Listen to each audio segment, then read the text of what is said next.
एक भिक्षुक और गुलाब। एक भिक्षुक था। वह आते जाते लोगों से भिक्षा मांगा करता था। जिसे भिक्षा देना होता था वह देता था, नहीं तो लोग चुपचाप निकल जाते थे। कोई उससे सवाल जवाब नहीं करता था। एक दिन हमेशा की तरह वह भीख मांग रहा था, तभी एक व्यक्ति सूट बूट पहनकर उसके सामने से गुजर रहा था। भिक्षुक ने सोचा यह तो कोई धनवान व्यक्ति है, यह मुझे अधिक धन दे सकता है।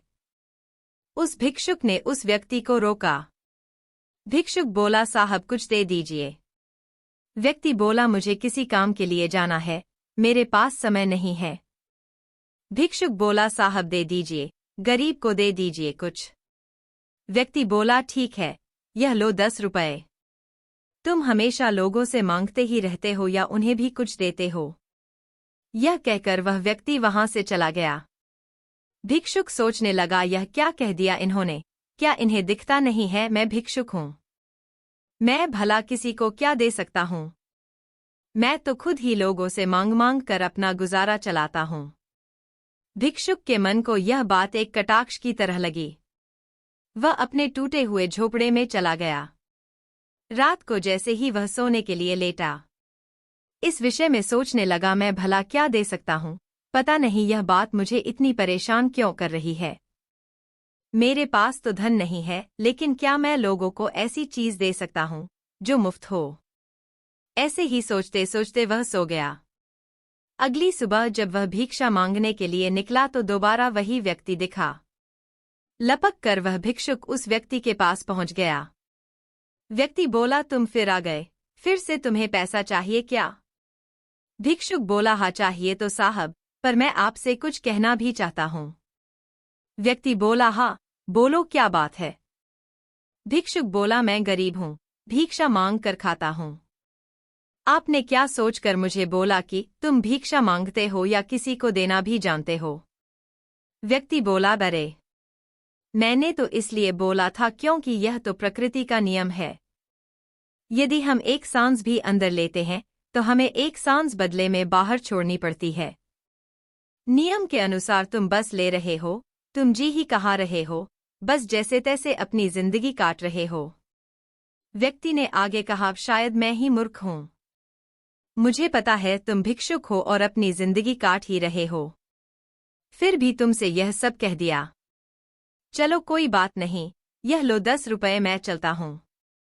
यह बात सुनकर तो भिक्षुक के मस्तिष्क में उथल पुथल मच गई। जीवन में उसे कभी भी किसी ने ऐसी बातें नहीं कही थी। अपने पूरे जीवन में जितना उसने अपने दिमाग का इस्तेमाल नहीं किया था, उतना उसने उस सवाल के जवाब को ढूंढने में कर दिया। वह सोचने लगा, प्रकृति के भी नियम होते हैं, तो क्या किसी नियम के अनुसार ही मैं ऐसा हूं?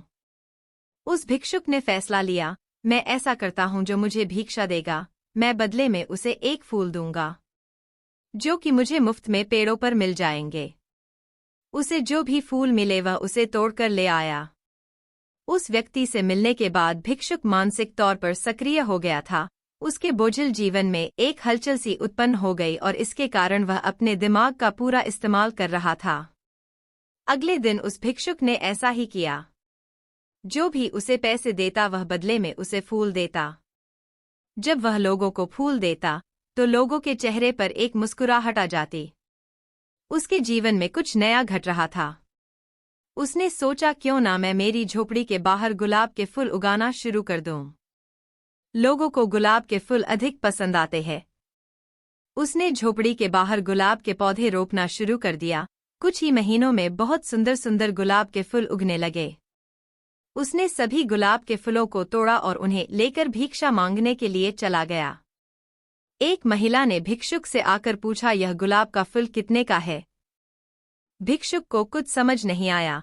उसने तो गुलाब के फूल इसलिए रखे थे, यदि कोई भिक्षा देगा तो बदले में वह उसे एक गुलाब का फूल देगा। उसने झेपते हुए कहा, यह 10 रुपए का। महिला बोली, वाह, इतना सुंदर गुलाब का फूल सिर्फ 10 रुपए का, तुम मुझे एक दे दो। भिक्षुक खुश हो गया।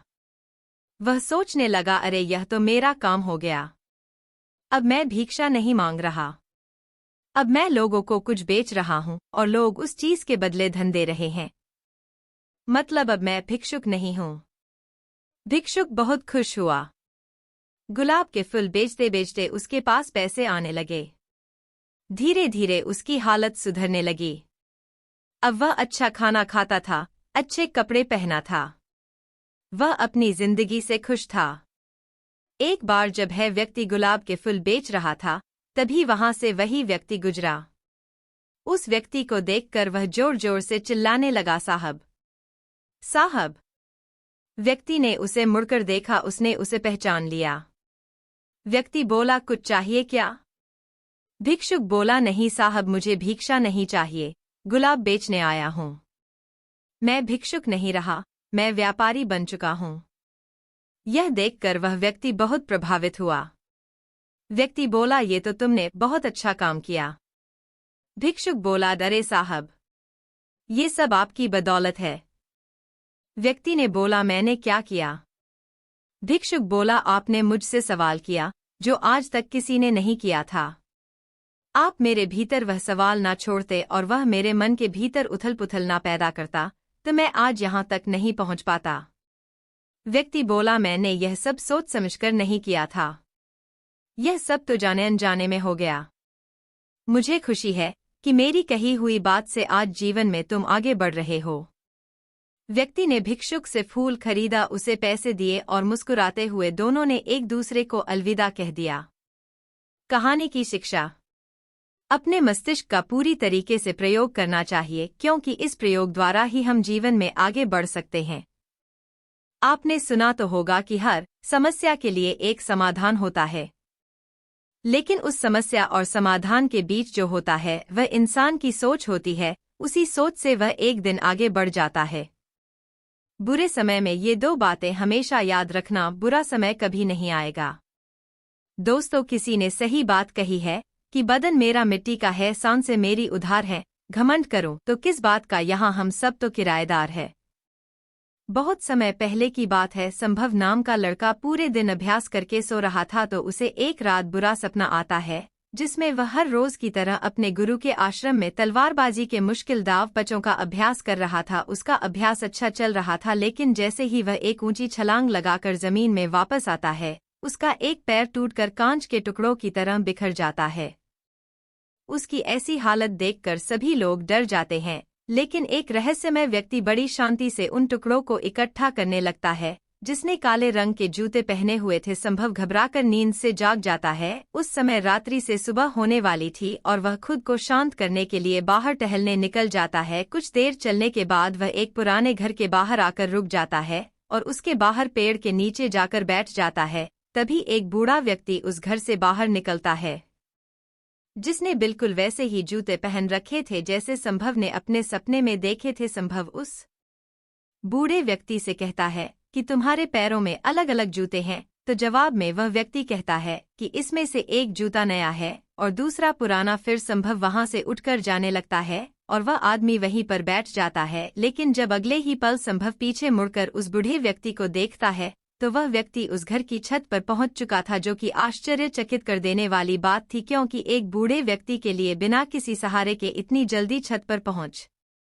जाना असंभव बात थी। संभव उस बूढ़े व्यक्ति से पूछे कि उसने ऐसा कैसे किया, लेकिन वह व्यक्ति रहस्यमय ढंग से चुपचाप उसकी ओर देखता रहता है, तो संभव वहां से चला जाता है।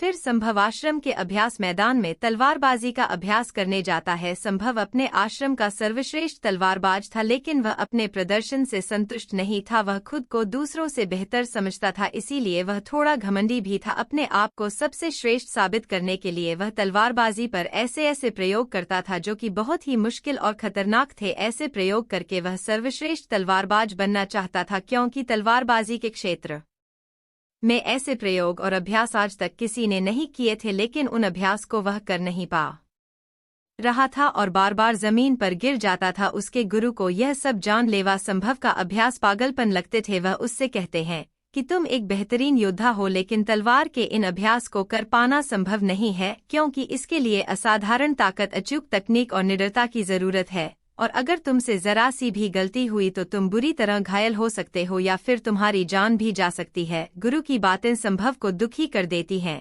उसे इस विशेष अभ्यास को करने के लिए विशेष प्रशिक्षण की जरूरत थी तो वह मदद मांगने वह उस बूढ़े व्यक्ति के पास चला जाता है।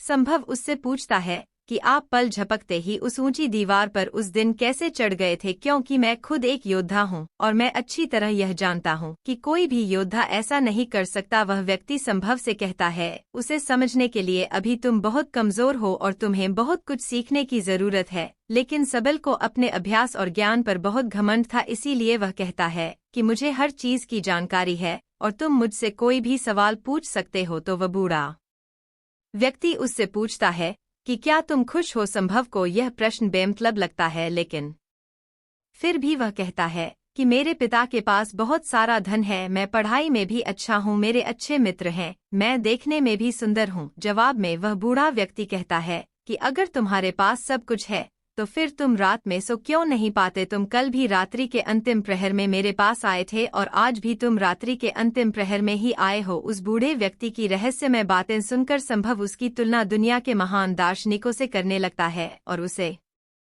दार्शनिक बाबा के नाम से ही बुलाने लगता है। उसके बाद वह व्यक्ति पूछता है कि अगर तुम देश के सर्वश्रेष्ठ तलवारबाज की प्रतियोगिता का हिस्सा न होते तो तुम क्या कर रहे होते। यह प्रश्न संभव को अंदर से हिलाकर रख देता है, क्योंकि उसने सर्वश्रेष्ठ तलवारबाज बनने के अलावा और कुछ भी नहीं सोचा था।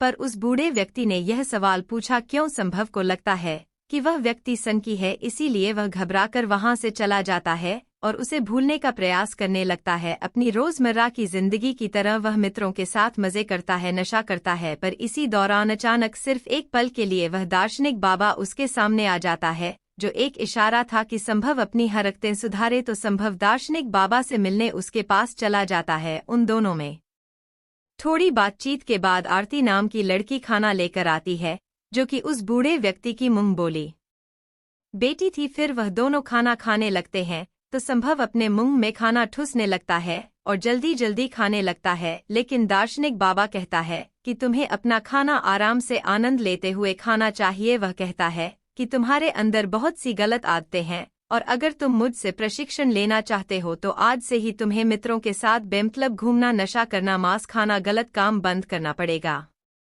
लेकिन संभव को अपने प्रशिक्षण और अभ्यास पर बहुत घमंड था, तो दार्शनिक बाबा उसे कुछ समय के लिए घुटने मोड़कर खड़े रहने के लिए कहता है, जो देखने में तो बहुत आसान लगता है, लेकिन थोड़ी ही देर में संभव का सब्र जवाब दे देता है और वह वहीं जमीन पर गिर पड़ता है। अपना घमंड टूटने और खुद को बेइज्जत महसूस करने के बाद संभव गुस्से में वहां से जाने लगता है। तो दार्शनिक बाबा उसे कहता है कि आत्म अनुभव हमें बहुत सी नई चीजें सिखाता है। हमारे अंदर हर सवाल का जवाब है, इसीलिए बाहर से सोचना बंद करो और अपने अंदर अपने आत्म अनुभव से उनके जवाब ढूंढो। फिर तुम्हें पता चलेगा कि तुम रात को इसलिए नहीं सो पाते क्योंकि तुम अंदर से खाली हो और तुम्हें अपने खालीपन से डर लगता है। वह यह भी कहता है कि एक योद्धा के लिए शरीर और दिमाग दोनों पर नियंत्रण होना बेहद जरूरी है और वह संभव को एक योद्धा की तरह प्रशिक्षित करने के लिए मान जाता है। अगले दिन संभव जब अपने आश्रम के अभ्यास मैदान में जाता है तो वहां उसे पता चलता है कि उसके मित्र के हाथ में अभ्यास के दौरान गहरी चोट आ गई है और अब उसका मित्र देश की सबसे बड़ी प्रतियोगिता में हिस्सा नहीं ले पाएगा। इस बात से संभव के मित्र को प्रशिक्षित करने वाला शिक्षक बहुत परेशान था, क्योंकि वह तीरंदाजी में सबसे श्रेष्ठ योद्धा था। रात को संभव फिर दार्शनिक बाबा से मिलने जाता है। उस समय दार्शनिक बाबा बैलगाड़ी के पहिए को सुधार रहे थे। वह संभव से एक लोहे का टुकड़ा मांगता है, तो संभव जानबूझकर उस लोहे के टुकड़े को बाबा की तरफ तेजी से फेंकता है, लेकिन बाबा बिना उसकी ओर देखे बड़ी आसानी से उस लोहे के टुकड़े को अपने हाथों में पकड़ लेता है। संभव दोबारा से ऐसा करता है, लेकिन दार्शनिक बाबा फिर से उसे बिना देखे पकड़ लेता है। दार्शनिक उससे कहता है कि हमारे दिमाग में लाखों बेतुके विचार चलते रहते हैं, जो हमारे लक्ष्य को धुंधला बनाकर हमें भटका देते हैं। फिर वह संभव को थप्पड़ मारकर उसे उकसाता है और बदले में मुक्का मारने के लिए कहता है। पहले तो संभव शांत रहता है, लेकिन जब वह दार्शनिक बाबा पर हमला करता है तो दार्शनिक उसे पलक झपकते ही उसे नीचे गिरा देते हैं और उससे कहता है कि अपने लक्ष्य के अलावा जो कुछ भी तुम्हारे दिमाग में चल रहा है वह सब बेकार है। उस कचरे को अपने दिमाग से बाहर निकाल दो। और वह उसे अगली सुबह नदी के पुल के ऊपर मिलने बुलाता है। अगले दिन जब संभव नदी के पुल पर पहुंचता है तो दार्शनिक उसे धक्का देकर पुल से नीचे गिरा देता है। संभव गुस्से में दार्शनिक पर चिल्लाने लगता है। तब दार्शनिक कहता है, जिस पल तुम नीचे गिर रहे थे उस पल तुम्हारा दिमाग बिल्कुल खाली था, अब फिर से उसमें कचरा भर चुका है। संभव गुस्से में कहता है कि मेरे दिमाग में कोई कचरा नहीं भरा है। तो दार्शनिक संभव के दिमाग पर नियंत्रण करके वह सब देखने लगता है जो उसके दिमाग में चल रहा था। फिर वह कहता है कि अगर तुम अपना ध्यान इन बेवजह के विचारों में रखोगे तो तुम अपने वर्तमान के पलों को जी नहीं पाओगे, और जब तुम अपना सारा ध्यान वर्तमान के पलों में रखोगे तब तुम्हें पता चलेगा कि तुम क्या कर सकते हो और इतने अच्छे से कर सकते हो। संभव को चोट लगने के बाद तीरंदाजी सिखाने वाला शिक्षक सभी छात्रों की परीक्षा ले रहा था। इस दौरान संभव दार्शनिक के सिखाए तरीके से अपने ध्यान को एकाग्र करने में सफल हो जाता है और पूरी एकाग्रता के साथ तीरंदाजी का बेहतरीन प्रदर्शन करके दिखाता है, जो कि शायद उसके मित्र से भी बेहतर था। सभी लोग ऐसे प्रदर्शन को देखकर हैरान रह जाते हैं। फिर उस रात दार्शनिक को पूरी बात बताता है। वह खुश था और उसे अपने प्रदर्शन पर नाज था, क्योंकि दूसरे खिलाड़ी योद्धा उससे जलने लगे थे, लेकिन दार्शनिक को उसकी बातों में कोई दिलचस्पी नहीं थी। वह कहता है कि तुम अभी भी अतीत में जी रहे हो और तुम्हें अपने प्रदर्शन पर घमंड भी है, इसका मतलब अभी तुम कुछ भी नहीं सीखे। इतना कहकर वह उसे घर जाने के लिए कहता है और आज रात उसे कुछ भी सिखाने से मना कर देता है। लेकिन यहाँ कुछ अजीब होता है। संभव वहां छुपकर सुबह होने का इंतजार करता है और सुबह होते ही दार्शनिक का पीछा करने लगता है। दार्शनिक सांभर के अभ्यास मैदान में चला जाता है और जाकर एक ऊंचे स्थान में बैठ जाता है। संभव दार्शनिक के बगल में जाकर बैठता है तो वह महसूस करता है कि वह सभी खिलाड़ी योद्धाओं के दिमाग को पढ़ पा रहा है। वह उनके दिमाग में चल रही सभी बातों को सुन सकता है। उसे हैरानी तो तब होती है जब संभव स्वयं को उस अभ्यास मैदान में आते हुए देखता है। यह देखकर वह अपनी जगह से नीचे गिर जाता है। फिर उसे पता चलता है कि यह सब तो उसका भ्रम है। ना तो सुबह हुई थी और ना ही उसने दार्शनिक का पीछा किया था। यह तो दार्शनिक था जो उसके दिमाग से खेल रहा था। दार्शनिक उससे कहता है कि अभी तो तुम्हें बहुत कुछ सीखना बाकी है, लेकिन सबल बुरी तरह से डर चुका था तो वह घबराकर वहां से चला जाता है। इस घटना का संभव पर उल्टा असर पड़ता है। उसका आत्मविश्वास नीचे गिरने लगा था, जो उसके साथी योद्धा भी महसूस करते हैं और उसका शिक्षक भी, क्योंकि उसका प्रदर्शन कमजोर पड़ने लगा था। अगले दिन वह दार्शनिक के घर के बाहर आरती को देखता है, जो कि दार्शनिक के लिए खाना लेकर आई थी। वह उससे कहता है कि मुझे लगा था कि दार्शनिक के तरीकों से मैं एक बेहतर योद्धा बन सकता हूँ, लेकिन मेरे साथ बिल्कुल उल्टा हो रहा है। फिर दार्शनिक संभव से वह सारे काम करवाता है जो आज से पहले उसने कभी नहीं किए थे, जैसे कि कचरा साफ करना, गंदगी साफ करना, कपड़े धोना और लोगों की मदद करना, मित्रों के साथ घूमना और गप्पे मारना बंद, मांस खाना बंद। सबल यह सब कर तो रहा था, लेकिन उसे यह सब बेमतलब लग रहा था। उसका प्रदर्शन सुधरने की बजाय दिन प्रतिदिन खराब होता जा रहा था, क्योंकि वह दार्शनिक की शिक्षाओं को समझ नहीं पा रहा था। और एक दिन तंग आकर वह दार्शनिक से झगड़ने लगता है। वह कहता है कि गंदगी साफ करके मैं कौन सा योद्धा बन सकता हूँ, लेकिन दार्शनिक कहता है कि मैं तुम्हें किसी भी स्थिति में ध्यान करना सिखा रहा था और इससे तुम्हारा घमंड और बुरी आदतें कम हो जाएंगी। लेकिन सबल का गुस्सा बढ़ता ही जा रहा था। वह कहता है कि तुमने पहले दिन मुझसे पूछा था कि क्या मैं खुश हूँ, तो आज मैं तुमसे पूछता हूँ कि क्या तुम इस खंडहर घर में खुश हो। असल में संभव को लगता है कि दार्शनिक जिंदगी से हारा हुआ व्यक्ति है जो अपनी जिंदगी में सफल नहीं हो पाया है, और उसकी रहस्यमयी बातें सुनकर वह गलती से उसके चक्कर में फंस गया है। दार्शनिक उसे अपनी भावनाओं पर काबू करने के लिए कहता है, लेकिन सबल तो उसकी एक भी सुनने को तैयार नहीं था और गुस्से में वह दार्शनिक से कहता है कि अपनी खुशी में खुद तलाश लूंगा, और अपना प्रशिक्षण छोड़कर वहां से चला जाता है। अफसोस संभव यह समझ नहीं पाया कि दार्शनिक उसे निस्वार्थ भाव से दूसरों की सेवा करना सिखा रहा था, जिससे उसका घमंड कम हो सकता था। खैर, संभव ने अपनी पुरानी दिनचर्या को वापस अपना लिया था, जैसे नशा करना, मांस खाना, मित्रों के साथ बेवजह का समय बर्बाद करना और दूसरों से श्रेष्ठ दिखने के लिए जानलेवा अभ्यास करना। एक दिन ऐसे ही जब वह खतरनाक अभ्यास कर रहा था, तब ऊंचाई से गिरने पर उसका पैर बुरी तरह घायल हो जाता है। इलाज के दौरान उसे पता चलता है कि उसके बाहने पैर की हड्डी सिर्फ टूटी नहीं है, बल्कि चकनाचूर हो गई है, जिसमें अलग अलग 15 दरारें पड़ चुकी हैं। चिकित्सक उससे कहते हैं कि अगर तुम अपना ठीक से ध्यान रखोगे तो अगले कुछ महीनों में तुम चलने लगोगे। सिर्फ चलने संभव को पता चल चुका था कि उसका सर्वश्रेष्ठ तलवारबाज बनना अब लगभग असंभव हो चुका है, क्योंकि उसे चलने के लिए भी बैसाखी का सहारा लेना पड़ता था और उसका प्रशिक्षण भी पूरी तरह से बंद हो चुका था।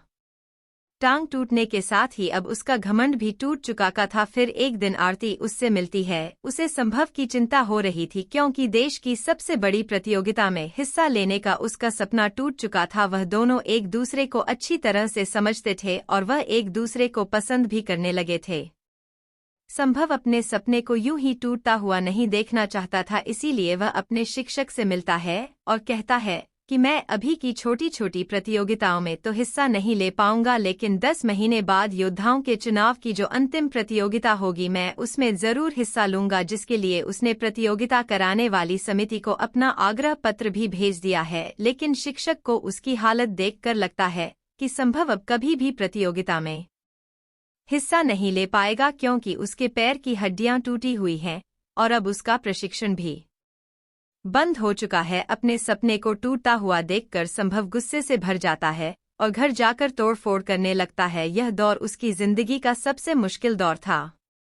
उसका सब कुछ बर्बाद हो चुका था। अब उसके जिंदा रहने का कोई मतलब नहीं था, इसीलिए अपनी जिंदगी खत्म करने के लिए वह एक ऊंची पहाड़ी पर चढ़ जाता है। इससे पहले कि वह नीचे कूद पाता, वहां कुछ अजीब होने लगता है। उसे एक इंसान नजर आता है जो कोई और नहीं बल्कि उसी की बुरी परछाई थी। वह परछाई उसके घमंड, उसके गुस्से, उसके डर, उसके संदेह और उसके अंदर चल रही उथल पुथल को दर्शाती है। वह कोई और नहीं बल्कि उसी के अंदर का शैतान था जो संभव को नीचे कूदने के लिए उकसा रहा था। यहाँ संभव समझ जाता है कि अगर वह अपने अंदर की सभी बुराइयों को खत्म कर देगा तो उसके अंदर शांति आ जाएगी।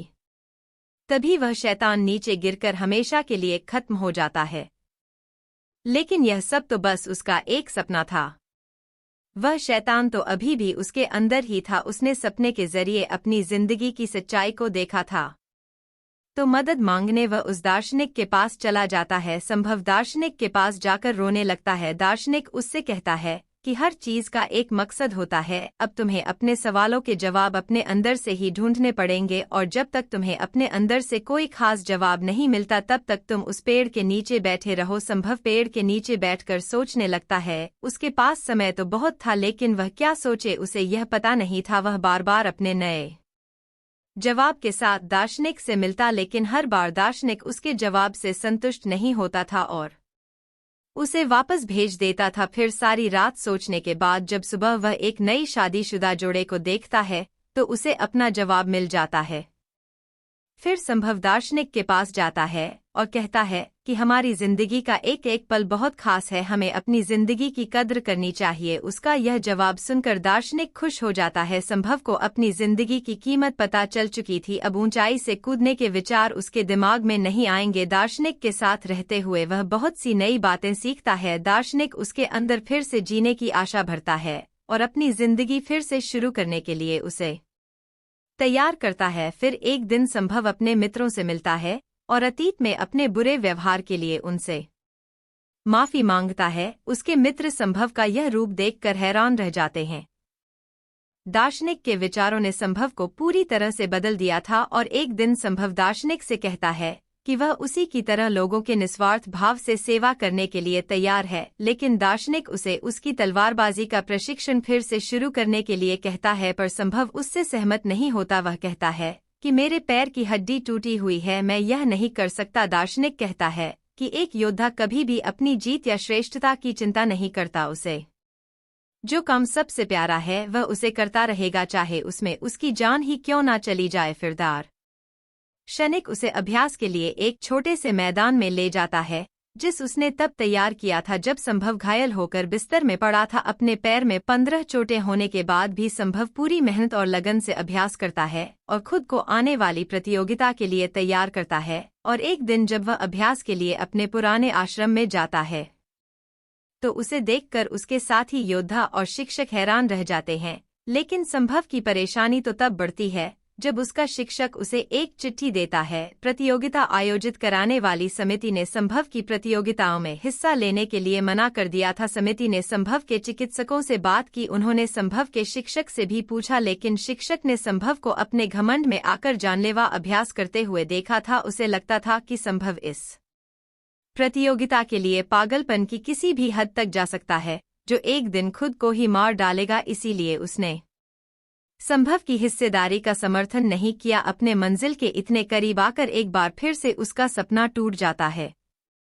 दार्शनिक उससे कहता है कि कोई भी असहमति पत्र तुम्हें रोक नहीं सकता, तुम वह करते रहो जो तुम्हें अच्छा लगता है। लेकिन संभव कहता है कि मेरा लक्ष्य सिर्फ अभ्यास करना नहीं, बल्कि देश की सबसे बड़ी प्रतियोगिता में स्वर्ण पदक जीतना है। दार्शनिक कहता है कि स्वर्ण पदक जीतना सिर्फ एक लालच है, अगर वह मिल भी जाए तो क्या, जब तक तुम अंदर से खुश नहीं हो कोई भी बाहरी चीज तुम्हें खुश नहीं दे सकती। दार्शनिक उसे अपनी भावनाओं पर काबू करने के लिए कहता है, लेकिन संभव बहुत परेशान था। वह गुस्से में आकर दार्शनिक से कहता है कि मैं अपना सब कुछ छोड़ने के लिए तैयार था, लेकिन तुमने मुझे फिर से प्रशिक्षण के लिए कहा। वह काफी हताश हो चुका था, उसे कुछ समझ नहीं आ रहा था, तो अपने अंदर से जवाब ढूंढने के लिए वह उस पेड़ के नीचे बैठ जाता है।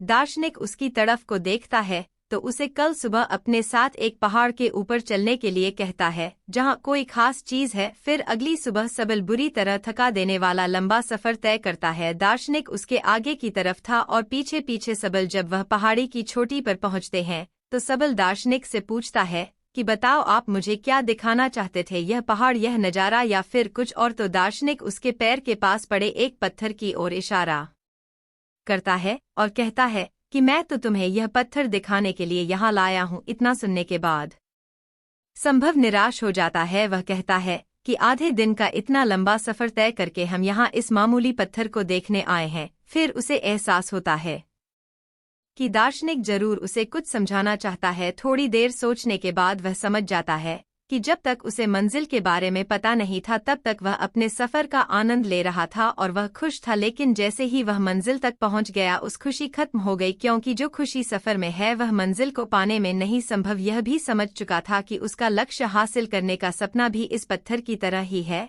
जिसे हासिल करने या ना करने से कोई फर्क नहीं पड़ता, क्योंकि असली खुशी तो सफर के दौरान है। संभव अब समझ चुका था कि अब उसे क्या करना है। वे दोनों पहाड़ी से वापस आते हैं और संभव अब अपने सफर का आनंद लेते हुए वह बिना किसी हार जीत की चिंता किए अभ्यास के मैदान में अभ्यास करने लगता है। उसका बेहतरीन प्रदर्शन अभ्यास देखकर सभी हैरान हो जाते हैं और उसका शिक्षक उसे अंतिम चुनावी प्रतियोगिता में ले जाने के लिए मान जाता है। संभव अपने साथ दार्शनिक को भी ले जाना चाहता था, लेकिन जब वह उस पुराने घर में पहुंचता है तो उसे पता चलता है कि दार्शनिक वहां से हमेशा के लिए जा चुका है। शायद दार्शनिक अपना काम पूरा कर चुका था। फिर अंतिम चुनावी प्रतियोगिता में संभव अपना सर्वश्रेष्ठ प्रदर्शन करता है। उसका अपने दिमाग पर पूरा नियंत्रण था। उसे प्रतियोगिता जीतने का लालच या डर नहीं था, वह तो बस इस पल का आनंद ले रहा था। इतनी भयंकर दुर्घटना के बाद भी उसका ऐसा श्रेष्ठ प्रदर्शन देखकर सभी लोग बहुत ज्यादा हैरान थे। इसके बाद संभव ने अंतिम प्रतियोगिता में देश के सबसे बड़े योद्धा का खिताब जीता और उसके बाद उसने आरती के साथ शादी भी कर ली। बाद में संभव ने अपनी किताबों और बात के माध्यम से दार्शनिक के विचारों को जन समूह तक पहुंचाने का प्रयास किया।